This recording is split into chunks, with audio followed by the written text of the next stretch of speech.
Hi, I'm Vivienne. And I'm Jason. And this is Burger of the Week.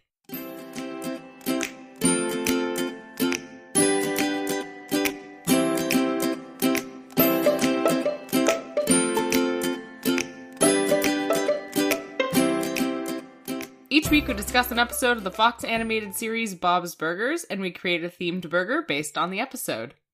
This week we're talking about Season 3, Episode 7. Possibly the episode with the worst name ever.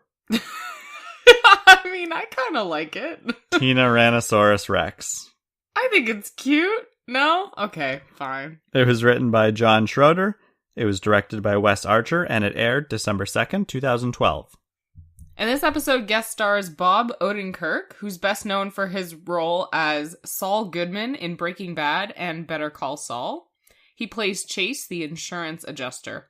And he's as slimy as ever, and I love him. Yeah, he basically plays Saul Goodman exaggerated to the extreme. I feel like Saul Goodman's this guy, but exaggerated to the extreme. Really? Like, this guy's bad. For sure, he's bad. But Saul is worse. Yeah? At least in Breaking Bad. In Breaking Bad, agreed. But he is also being blackmailed and intimidated and coerced into doing a lot of bad stuff, right? Mm-hmm. So, you know. He's slimy in both shows. Yeah. And Bob Odenkirk plays Slimy very well. Mm-hmm. I'm sure he's a lovely person. Yeah, we love you, Bob. Yeah, you're great. All right. The store next door was wigs, and socks, which is an odd combo. And now I'm just picturing a lot of drag queens hanging around that area, because I think, you know, they could use wigs. And also, everybody uses socks. Marshmallow's always hanging around Bob's. Well, she hangs around Bob's sometimes. So, in my mind, Bob's After Dark is like drag queen haven. I don't think Marshmallow wears a wig. I think that's all her. Oh, okay, maybe. And then there was a sign in the window said, buy one, get one free. Buy one wig, get a free sock. Just one sock? It just said one sock. Just one sock, Yeah. not a pair? Oh, jeez. Okay. The exterminator van was Laverne and Shirley. Har, har, har. Yeah, not great. It's great. I've never watched Laverne and Shirley. I mean, it was on way before my time, and doesn't seem like something that would interest me now. But it's clever wordplay. I did get the reference, at least. Yeah. And we had a few different burgers of the day. We had Open Sesame Burger, which is served open face on a sesame seed bun. Not very creative. I mean, it's a cute name, but the burger itself is kind of lame. Yep. Much like some of ours. Yeah, okay, fine. Wait, they also had Chipotle off the old Block Burger, which I'm guessing just has Chipotle on it. Probably. Yeah? Yeah. Which is good. I mean, I'm a fan of Chipotle. I hope I'm saying that right. It's not Chipotle. No, I know it's not Chipotle, believe me. Chipotle? Yeah, I don't know. I feel like maybe I'm just butchering it. But regardless, Chipotle's moving great. on. We also have Don't Give Me No Chive Burger. This is my favorite burger of all time. Really? Because it's so dumb.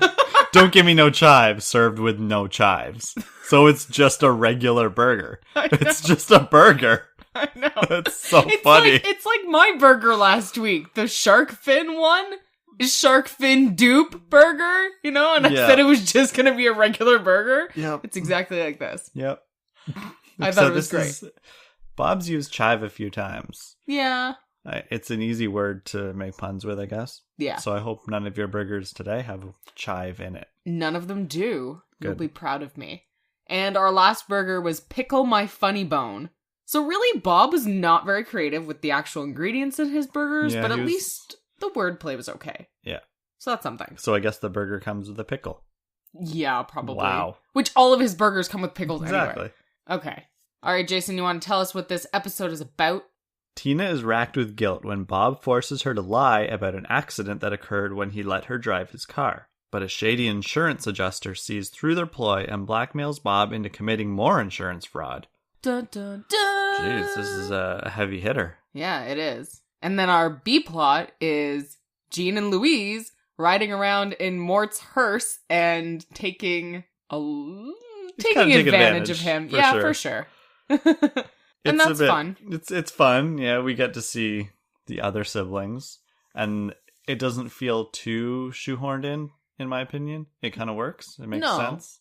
It does work for me, definitely. And it's nice to see them still have something to do, even if it doesn't directly tie in. Mm-hmm.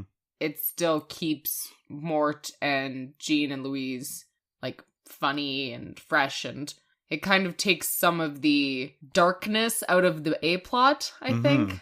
Kind of we have keeps a lot it of light. Tina's really stressed out this whole episode.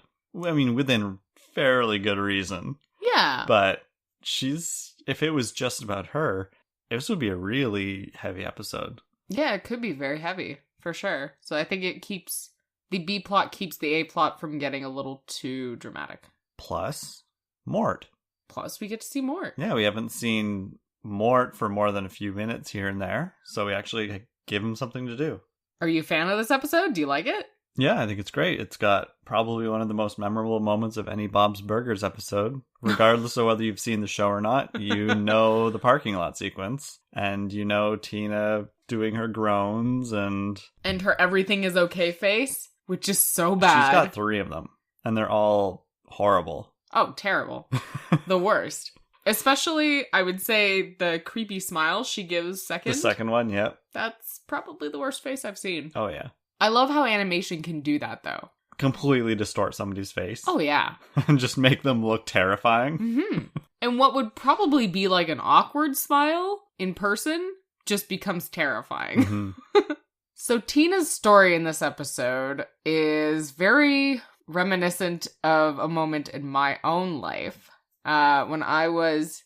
Jason, you probably already know this, but anyway. Take us back in time. Yeah, back in time. Okay. To 2006? Yeah. All right. I was 16 years old and I was learning how to drive for the first time. And I was in the car with my dad and my brother. My brother was taking turns also learning how to drive, although he was 20 at the time. There were a lot of reasons for him driving late. But anyway, all 3 of us in the car were on this like kind of country road-ish. And I'm doing fine. I'm like, I'm good. Driving okay for my first time. I am in a massive car because my parents have always insisted on having giant cars. So I am trying to drive a Lincoln town car. It's a boat. It's as wide as it is long. Yeah. No, my parents didn't have little cars that you could just like maneuver easily. No, they had to have a massive town car, which had really loose steering. That was fun. Anyway, I'm turning into a church parking lot. But I'm starting to panic because my dad keeps kind of getting annoyed with me. And as I'm turning, I realize that the turn is way too wide. And my dad starts yelling at me to hit the brake. But instead, I panic and I hit the gas. And I end up driving kind of over the church's garbage bin, which was like this big wooden thing where they put all their garbage. I drive over it, completely wreck it, and I only managed to stop once I hit the sign for the church. Yeah, that was bad. It was seriously, it was like exactly the same thing as Bob. He's just freaking out. My dad started like yelling, my brother's yelling, I'm panicking, and I just hit the gas. It was bad. And I remember my brother joking afterwards that we were definitely going to go to hell now. And I was like, rude. Your damnation is not my problem. I think that should be on a t-shirt. Your damnation is not my problem. Or like, it's not my fault. Anyway, it was terrible. At the time, it wasn't funny. But now it's hilarious. Oh, now it's funny. Now I'm like, I can't believe I wrecked a church's like garbage bin, hit their sign on my first time driving ever. In a Lincoln town car. Anyway. So, your dad didn't bring you out to drive again, did he? No. He refused to drive with me after that, and I didn't end up getting my proper license until I was in university. So around like 21-ish. So like 5 or 6 years later. Yeah, when my dad finally decided he would allow me to drive again. Mm-hmm. Yes. I'm hoping that Bob lets Tina drive soon-ish after. Oh, he doesn't. Spoiler alert. No, but maybe off screen. Okay, She's getting lessons. We're just not seeing it, Jason. Mm-hmm. Although it would be fun to have another episode where we do see Tina drive. Yeah. Maybe she's gotten a little better at it now. Maybe. What would you think about a flash forward Bob's episode? I would love it. The Simpsons has done it several times, and I think a lot of shows do it. Mm-hmm. I think it could be interesting for Bob's to do that. I would love it. Honestly, I'm surprised they haven't done it already. Spoiler alert for you guys watching season 3. We're going to start season 8 soon, and they haven't done a flash forward episode. And it kind of bugs me. I would love to see the character designs. It's a trope. I know, but it's like it's a clip trope show. I love. Yeah. You know, it's just one of those things when you're watching an episode of TV, like there are those tropes that you just can't help but love. And I really like flash forward episodes, especially for animated shows, because you get to see what the characters would look like, kind of what their lives end up looking like. Yeah, very different from live action because actors age and it's hard to bring in new actors or put convincing makeup on. Yeah, exactly. Yeah. So animated shows, they're so much fun. I actually really love those episodes of The Simpsons. Even though the character designs are not very different, Mm-hmm. Lisa still looks very much like she's 8 years old, but just taller. Hey, her hair has little swirlies in the spikes. Oh, that's true. There are some swirls. Okay. And Bart in a few has like a ponytail. Anyway. I can't be the only one who's hoping that this will happen eventually, though. So, take note, Bob's Burgers writers, if you are listening to this, which I doubt you are. But if you are, please write an episode like that. It would make me so happy. They've already done a few of the other tropes, like not really the clip show, but like the 3 stories. Mm-hmm. Because they have 3 siblings, it's really easy to do 3-act little mini shows. Yeah. Or like mini stories. They've done it a few times. So I'm sure they could do a flash forward at one point when they start to run out of ideas. Yep, make it happen. I want it. So getting back to Tina driving, as much as I can relate to that moment, it's still super painful to watch her do it. Especially because I'm thinking, Bob, you could just grab the wheel. Yeah, just reach over. Like, you're right there. Just reach over. Whereas It's my right there. situation, my dad couldn't do anything about the fact that I mistook the gas for the brake, right? Yeah, that was all you. That was all me. It was terrible pressure that my dad was putting me under in that moment, but it was still me definitely messing up. So for your own children, are you going to be the one teaching them how to drive? Oh god, I don't know. You want to do it? I feel like you're way more chill than me, so maybe you should do it. Yeah, I'm cool with that. How did you learn how to drive? Did your mom take you out? Yeah. Yeah? Oh, man. But I was naturally good at it. Oh, I see. I'm just so naturally good at Well, things, I mean, Jason it sounds pretentious, I guess. I don't know, but I just was. I always loved driving right from the start, and I was good at it. And I didn't have any major accidents, except for one, which doesn't really count. I don't count it. Is that the one that I was in? Yes. Okay, well, it counts. But other than that, it was just my mom teaching me, and that's it. And she was pretty relaxed? She was very relaxed Wow. most of the time. That is not how I pictured your mother. I thought that she would be, like, gripping the She might have the been handles. inside, Oh, but okay. like I think she knew how important it was to remain calm on the outside. Because if you start panicking and freaking out, then the person you're trying to teach starts panicking and freaking out and then hits the gas instead of the brake. Yep, I really wish your mom could have talked to my dad. He was, like, nervous the entire time, which made me nervous, but I was doing okay until that moment, and he started yelling at me like Bob is yelling at Tina. That was not good. I actually forgot that it was Jimmy's car that they hit. Yeah, me too. I completely forgot that. Jimmy's the worst. He's the worst. I have to say, though, as soon as Bob starts talking to Tina and he's like, we're going to have to lie to the insurance, but it's not a big deal, we're going to be fine. I'm totally Bob in this scenario. I would not have a single problem lying about this. Mm-hmm. And I wonder if that makes me kind of a bad person. No, because you're not hurting anybody. Yeah, that's what I figure. Like, I would just say, hey, I was driving the car. Obviously not letting Tina add to the story about the cormorant and the butterfly and whatever. I mean, like, oh, Tina, that's not how it happened. I would just make up some crap about how, I don't know, I was parked right there and then I accidentally had it in neutral and I gunned forward and I hit the car. Like, that's all I would say. Mm-hmm. Right? I wouldn't make it complicated with animals and insects. That's Tina freaking out. She thinks she needs to create this big, long backstory and all these things that happen when all you need to do is the less you say, the better. Yes, if you're gonna lie, keep it simple. If you're gonna lie, keep it simple. And as close to For the two truth reasons. as possible. People get suspicious when they hear long stories, and also because you're gonna start to lose track of all of these lies you've created. Yes. I mean, if you come up with a big, long story, then you're gonna forget details. Yep. I feel like we're just advocating for everybody to lie right Don't now. lie, lying is bad. Lying is bad. Also, Unless you're not hurting I anybody. would do it. Anyway, I do love Tina's insistence on there being a backstory in this scenario. Do I have a boyfriend? Ugh. I have to have a boyfriend. Oh my god. Okay, And and as then soon as... Bob, the name he gives him, Sebastian, terrible. First of all, and then saying that his hair is greasy. And Tina liking it, like, yes. Oh, no, Tina, have better taste in men. Standards, please. woman! Standards! Although she does like zombies. Yes. They probably have greasy hair. But Tina, look at your life. Look at your choices. Okay? No. Actually, zombies probably don't have greasy hair. They probably have super dry hair. They probably don't have hair. It probably falls out. Or not hair at all. They're all bald. Shows like Walking Dead need to get that right. Because Yeah. I think a lot of their zombies have hair. Mm-hmm. Continuity problems. I don't think that's realistic at all. Nope.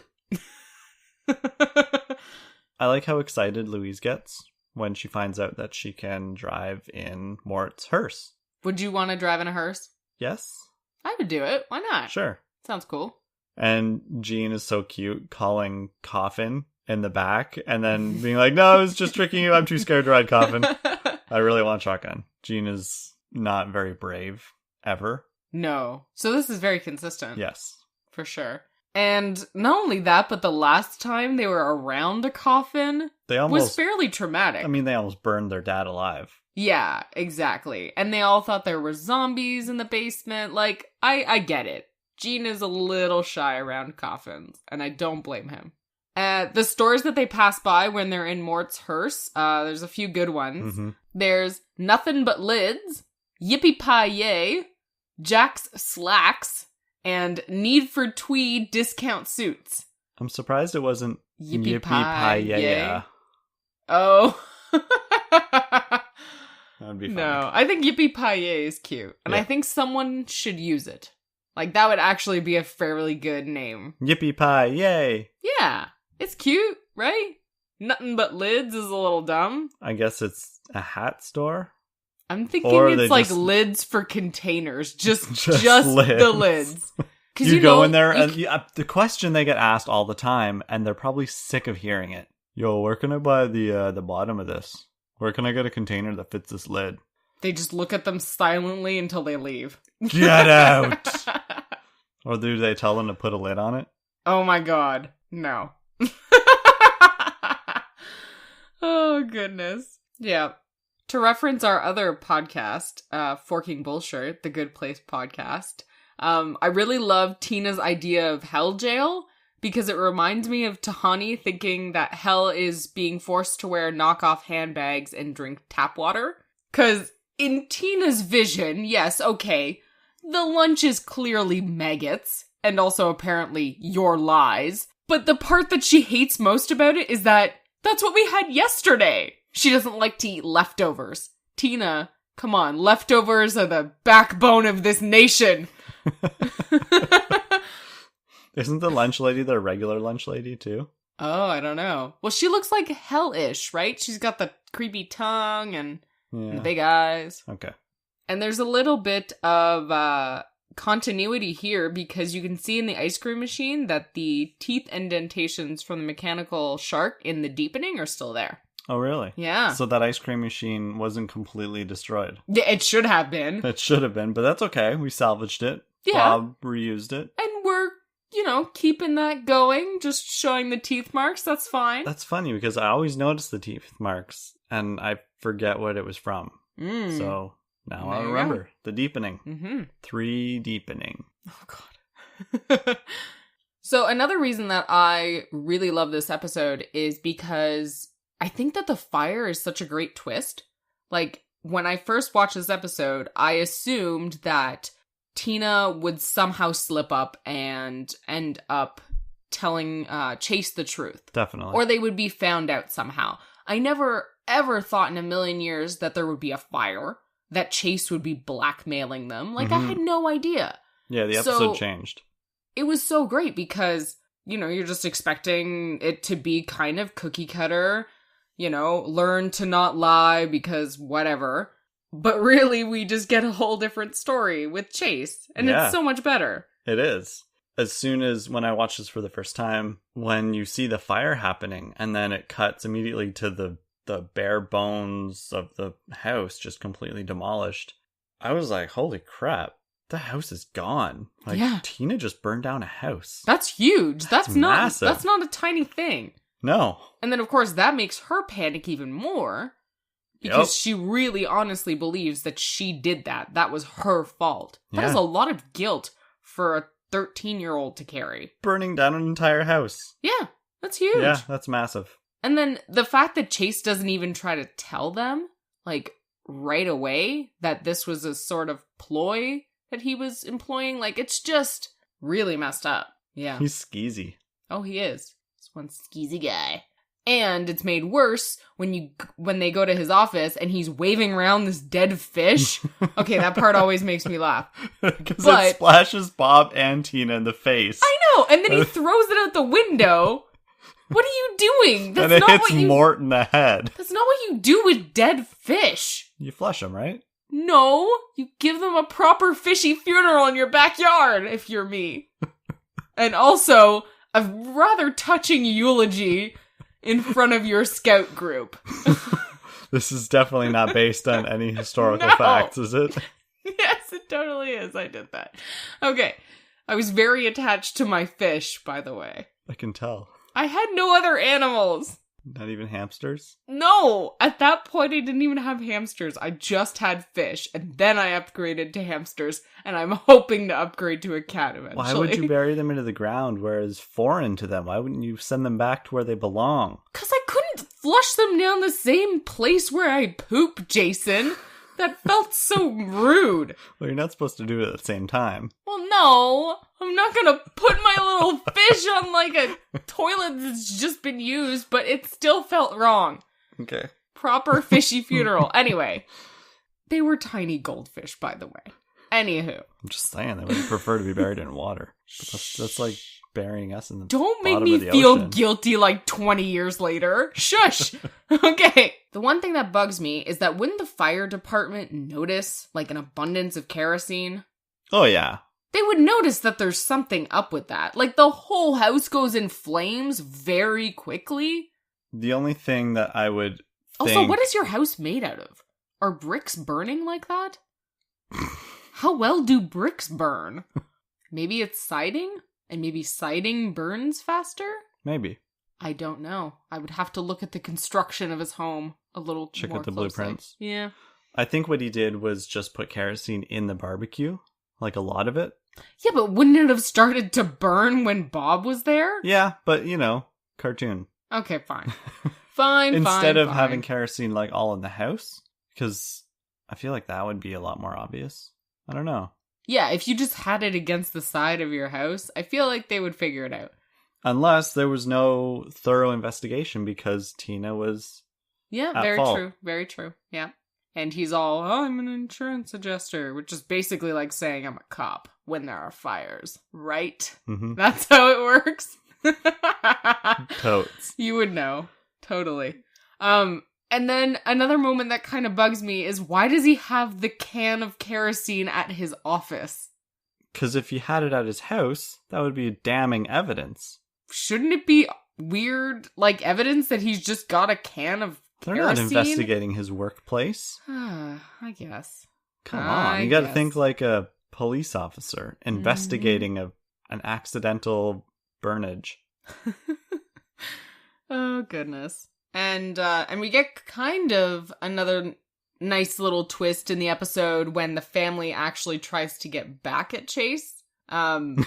Which is great. Oh, it's so good. It's so good. The pretend drowning, like, that just kills me. Linda and Bob are totally terrible at acting, and Bob rips open his shirt, which is so dramatic. It's so good. And I love that Chase just calls them out on it. And cut. Yeah, that End was so scene. bad. You didn't even try to resuscitate them. That's so funny. As soon as he sees his dead kids, he Slams turns the around and door. slams the door. It's like, oh. I mean, guess it turns out they can't hold their breath for very long and snorkels. And I love that whole conversation. Yeah, that's definitely one of my favorite moments. Yeah. And then we get Tina, who actually solves the problem in this episode. I think that's great. I love that, actually, that Tina's the one who fixes things. Because she needs that. Sure. She needs something, right? She's felt so guilty and she's... Even though it's her fault. Like, yeah, well, yeah, it is. It totally is her fault that she hit the car, right? That was terrible. What the hell, Tina? But anyway. Just steer away, girl. She feels so guilty, and then even with the house, even knowing that it was actually Chase, I think she still feels guilty about it. Of course, yeah. So getting her to be the hero in this scenario, actually coming up with the solution that brings Chase down and brings everything back to normal for the Belchers, I think is great writing. Mm-hmm. Yeah. And I love that we already foreshadowed Jean's keyboard being able to record earlier in the episode. Yeah. So I actually forgot that it was Tina because I thought, oh, well, of course it's just going to be Jean who presses down on a key to record. Then Tina thinks of it. Very smart. Mm-hmm. I like Proud of you, boo. I like the investigators with the keyboard before the trial, pressing all the buttons. Oh, that's great. Until they get the right one. And then we end on everybody breaking plates, which is kind of weird. A little bit. Although I really like Louise saying that she's going to smash it through the window. Watch me break two things, a plate and the window. And we just end on Bob going, no! That's great. That's fine. And then the end credits, Linda singing her diarrhea song. Okay, yeah, that's another one of my favorite moments in this episode. And Bob being attacked by the cormorant and the butterfly. It's pretty good too. Pretty good.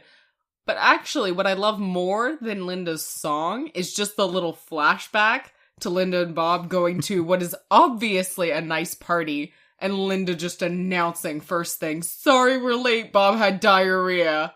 Oh, Linda, come on. Tact. Don't do that to your husband. So rude. Oh, goodness. Yeah. So overall, yay on this episode? Definitely a yay. Definitely a yay. All right. It's one of my favorite episodes. Oh, good. Probably top 10. Oh, yeah. I think I would place it around there, too. Mm-hmm. And with that, I found it very difficult to come up with burgers. Really? Yep. Okay. Well, I have 2. How many do you have? 1.5. Okay. I thought of one right before. How do you have half a burger? It's Well, like when people say, you know, the average family has 2.5 children. Yeah. How do you have 1.5 burger? Well, I mean, Zuh. it's a quarter good and a quarter bad, so it's half a burger. Okay. But going back to one of my favorite lines is early on in the episode when Tina crashes the car and Bob yells at her like, "Who raised you?" And she says, "I don't know." And Bob just says, it was me. I raised you. Yeah. Like, it's just so funny. And Bob is fairly honest, actually. Yeah, he doesn't lie much. Not often, but he does do it. Yeah, well, more than Tina, for Yeah, sure, because he's a definitely. little bit more experienced than Tina is when it comes to that, I think. Yeah. And He of course, less understands. nervous. Yeah, he understands when it's okay to lie. Mm-hmm. And Tina is still learning that lesson, clearly. Yes, she is. All right, so shall we get to our burgers? Sure. Our 3.5 burgers? Yes. Okay. Do you want me to go first? Yes. My first burger... Okay, I'll go with my less Hold on, favorite wait. of the 2. Are these good burgers? I think they're good. Okay, that's good. Okay. Last week you were like, no, my burgers suck. Okay. So this one is named after one of our favorite moments from this episode. The everything is okra burger. Like, show me your everything is okay face. Oh my god. Show me your everything is okra burger. Okay, what the heck's okra? Okra is a type of vegetable. It looks weird. I have never tried it. But it kind of looks like, you know when you chop a jalapeno in half and you see the inside of the jalapeno? It kind of looks like that. Anyway, so this particular burger would be served with sauteed okra and also grits on the side. Okay. southernish, because I think okra is like a southern addition to food. Maybe Okay. not an addition. That sounds like a house thing. But it is a common vegetable in southern food, I think. Sounds like you're Don't saying quote me on that. orca. Show me your Okra. everything is orca face. No, there's no whale. That was last episode. Yeah, that was last episode. Okay, what's yours? I have the guilty conscience burger. Because Tina has a guilty conscience the whole my God, episode. I was trying to figure out what the food was. I was like, guilty corn. What? Guilty conscience. I know, it's corn, right? Yeah, it's corn. It's corn salsa. Ooh, that sounds good, actually. Yeah, and I was gonna make it before I thought of corn. For some reason, I thought of acorn, so it was gonna be a guilty acorn-chins burger. And I was trying to find out how to make acorns into like something you could eat on a burger. We're not And then squirrels. I know, right? And then I thought, wait, why don't I just get rid of the A and make it corn? You're just having one of those days. Yeah, like way more complicated than it needs to be. Oh my God. Okay.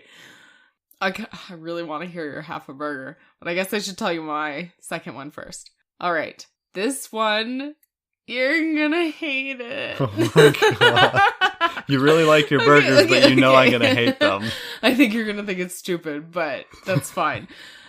It's Liar Liar Eggplant on Fire burger, and it would come with grilled Oh my eggplant. God, that's so bad. I knew you would hate so it. bad. Liar, liar, eggplant on fire. With its pants on fire. Yeah, but eggplant pant.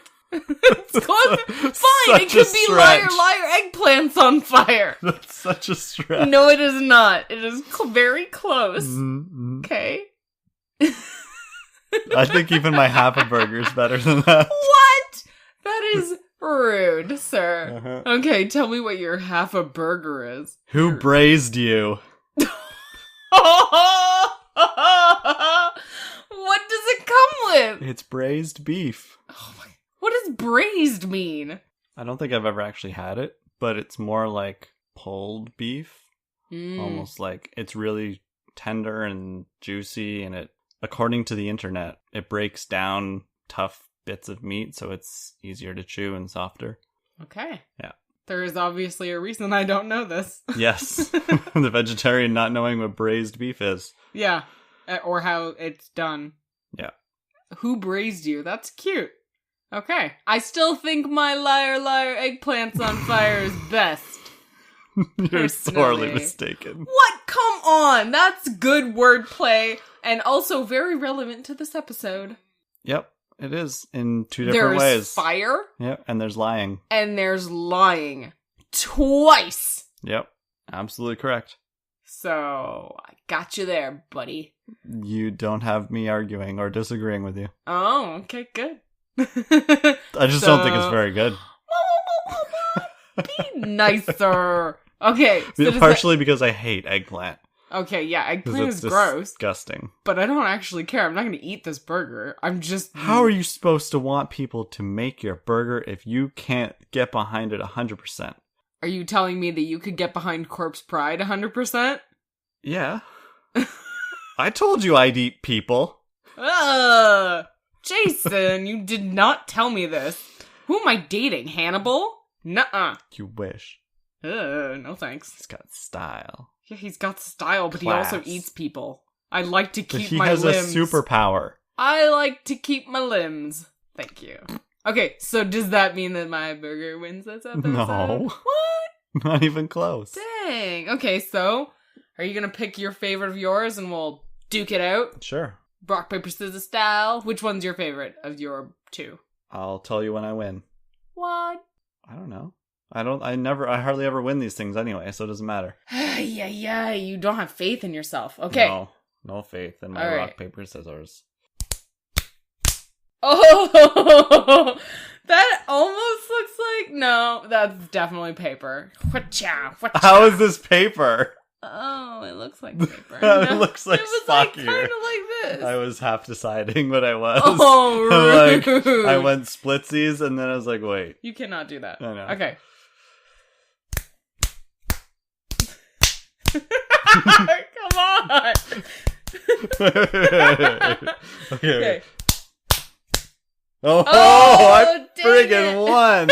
No, I was done. Don't shut up. You can't pull that. I already pulled it. Aww. I'm so Cutsies. proud of my work this week. Cutsies. Okay, so what's the winning burger, Jason? I don't know. What do you think? Who braised you? Yeah? Yeah, I You don't actually like- like that one better. You don't like my mission to or guilty conscience? Oh, I already had the It just mission to doesn't- accomplished. Yes, but it doesn't roll off the tongue as well as who braised you. That's true. Okay. And then Bob could also answer, me. I did. That was so bad. Shush. Okay. Okay. Anyway, So, you have a winning burger. You won at rock, paper, scissors. I Jason, did. how does it feel? It took a while. That was a tough match. It was, actually. Yeah, we had a few samesies, Mm-hmm. some false calls. Some you cheating, trying to cheat calls anyway. I was confused. About how to do scissors with your fingers? Yeah. Aw, hun. Okay. So that'll bring us to the end of Burger of the Week, a Multiverse radio production. Thank you so much for listening. The best way to spread the word or show your support is by leaving us a rating and a review on iTunes, and also retweeting our tweets and sharing us on social media. So if you have friends that love Bob's Burgers, if you're trying to get someone to watch the show, tell them about us. Maybe they want to hang out too. Yeah. Yeah. And if you want to discuss terrifying first-time driving experiences, then we are on Twitter at Multiverse Radio and Facebook at Multiverse Radio Podcast. And then you can always send us an email. Tell us about that first time. Did you lie to an insurance adjuster? Did you also burn down their house? Let us know. You can send us an email on our website, multiverseradio.ca. Next week, we're going to be discussing Season 3, Episode 8, The Unbearable Likeness of Jean, where a girl has a crush on Jean. And it's also our 30th episode next week. What? Wow. Dirty 30! More than halfway Should we get through really a year. drunk before we record? And on that note, bye guys. Bye.